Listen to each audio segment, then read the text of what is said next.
Imagine walking onto any marine vessel that's been out there working for over 10 years. You head down into the dark engine room corridor.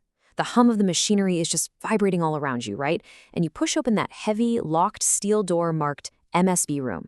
Behind that door is the single medium-voltage switchgear that literally decides whether your ship sails or just sits completely dead in the water. But here's the high-stakes reality of the situation.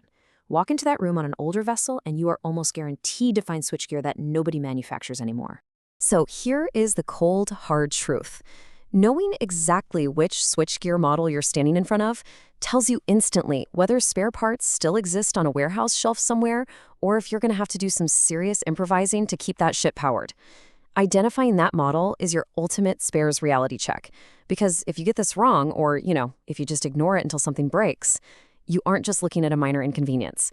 You're looking at catastrophic downtime. Section 1, the 5 major ABB families. Okay, let's dive right into this, because there are 5 dominant ABB switchgear families that you're going to encounter time and time again on real vessels out in the field.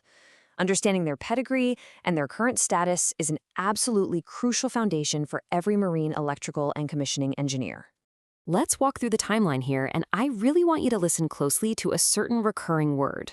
Starting back in the 1970s with legacy installations, we've got the ABB Vasa MH12S, originally built in Finland. Discontinued. Then, stepping into the 1980s era, we find the ABB Collar AMOG ZS1 out of Germany. Discontinued. Moving into the 90s, the Italian-made ABB ACS6000c. Discontinued. And even into the 2000s, the ABB ACS Unisafe and Unimotor lines, also from Italy. Discontinued. That brings us to today and the modern standard, the ABB ACS Unigear, the lone, currently produced type. And this brilliantly illustrates the massive obsolescence risk just hiding in plain sight on the world's oceans. I mean, think about it. 4 out of the 5 major marine medium-voltage families you'll run into are simply no longer produced. If you're standing in front of anything other than a Unigear board, you're dealing with a legacy system. The production lines are shut down, original factory support has shifted, and the standard supply chain for parts, it just no longer applies to your vessel. Section 2, reading the nameplate. So, how do we pivot from this huge problem of obsolescence to an actual, actionable solution? Well, it comes down to the most critical diagnostic tool available to an engineer. I'm talking about the Switchboard nameplate. The model name isn't a secret, it's physically stamped right there on the board.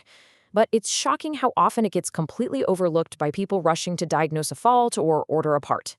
Before you even think about ordering a single spare part and way before you plan a major overhaul, you have got to stop and read that nameplate. It reveals the exact yard construction era, tells you precisely which instruction manual applies, and literally dictates your entire spares sourcing strategy. Reading the nameplate is step 1, always.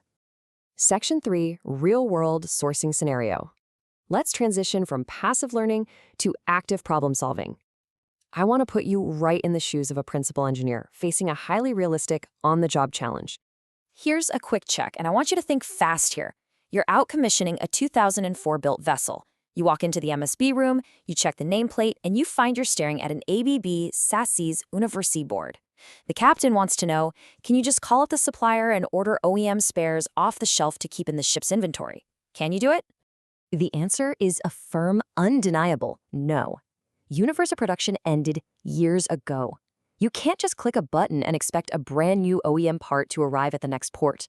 You are now instantly forced into a legacy sourcing strategy. This means you're relying on secondary markets. You're hunting down compatible retrofits, like budgeting for an eventual VD4 vacuum breaker swap. Or, in extreme cases, you are literally cannibalizing spare parts from sister vessels just to keep the lights on and the propulsion running. That is the highly practical reality of legacy gear. To summarize our core takeaway for this explainer, old type equals planning your spare sourcing early, not at breakdown.